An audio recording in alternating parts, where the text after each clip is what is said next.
당뇨와 수면장애의 관계는 광범위하게 논의되는 문제는 아니다.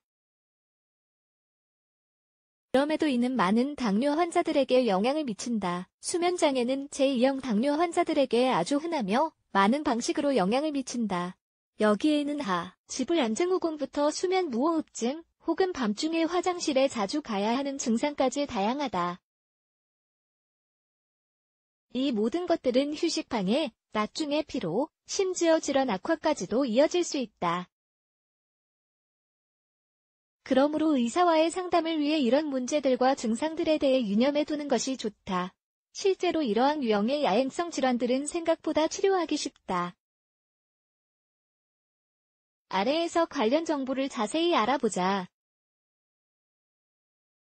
당뇨와 수면장애의 연결고리는 무엇일까? 당뇨는 몸이 스스로 적정한 양의 인슐린을 생성하는데 어려움을 겪는 것이다. 그 결과 혈당 수치가 급격하게 올라가는데 이것은 분명 위험하다. 제1형 당뇨는 췌장이 인슐린을 생성할 수 없지만 제2형 당뇨는 몸이 인슐린을 생성하기는 하지만 최적의 수준까지 생성하지는 못한다. 흥미롭게도 주로 혈당 수치의 움직임 때문에 수면장애는 제2형 당뇨 환자들에게 더 많이 나타나는 경향이 있다. 보통 어떤 문제가 생기는지, 원인은 무엇인지에 대해 알아보자. 과도한 양료 당뇨와 수면장애는 다양한 방식으로 연관되어 있지만 밤에 화장실을 가거나 물을 마시기 위해 두세 번씩 일어나야 하는 것이 가장 흔하다. 고혈당은 소변을 보고 싶은 욕구를 강하게 느끼게 한다. 몸에서 혈당 수치가 올라가면 보통 조직에서 수분을 추출한다. 그래서 탈수를 느끼며 물이 마시고 싶어진다. 밤에 한두 잔의 물을 마시고 나면 화장실에 가고 싶은 욕구가 늘어난다. 악순환이 반복되는 것이다. 마찬가지로 혈당 수치가 낮은 경우에는 메스꺼림, 어지러움, 발한, 땀 등의 증상이 나타난다는 것도 기억해야 한다. 이는 휴식의 질에 영향을 미친다.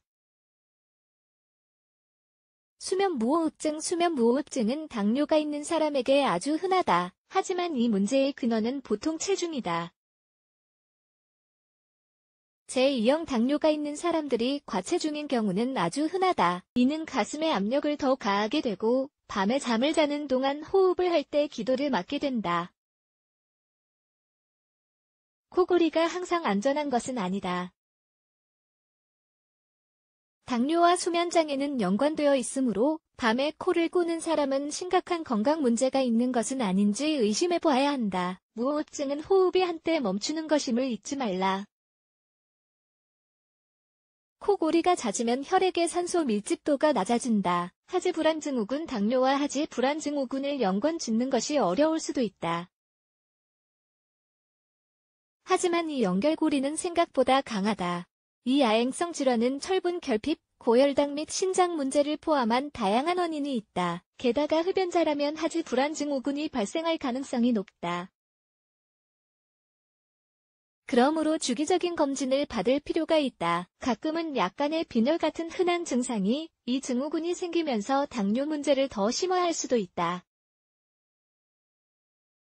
제2형 당뇨일 경우 더 나은 휴식을 취하는 방법 다음과 같은 간단한 지침으로 수면 습관을 개선하는 방법에 대해 알아보자.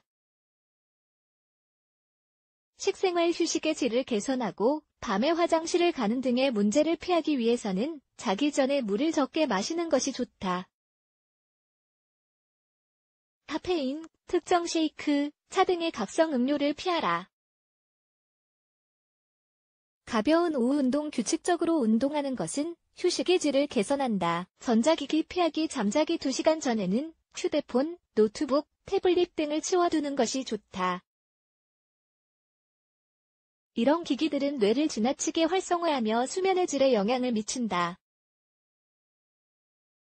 계획적으로 살기 같은 시간에 먹고 같은 시간에 잠을 자는 등 최대한 같은 일정을 따르는 것이 필요하다. 이런 지침들과 습관들은 생물학적 주기에 더 적응을 잘할 수 있도록 해주며 건강 및 휴식을 눈에 띄게 향상할 수 있다. 정기 검진 받기 당뇨와 수면 장애 사이에 밀접한 관계가 있으므로 질문, 문제, 증상에 대해 상담을 받는 것의 중요성에 대해 기억하는 것이 나쁠 것 없다. 게다가 당뇨 상태를 확인하고 체중, 영양 결핍, 심장 건강 등을 관리하기 위해 정기검진을 받는 것을 잊지 마라. 이 모든 요소는 휴식과 관련이 있으므로 삶의 질을 개선하고자 노력하자. 당뇨가 삶의 질에 영향을 미치지 않도록 하자.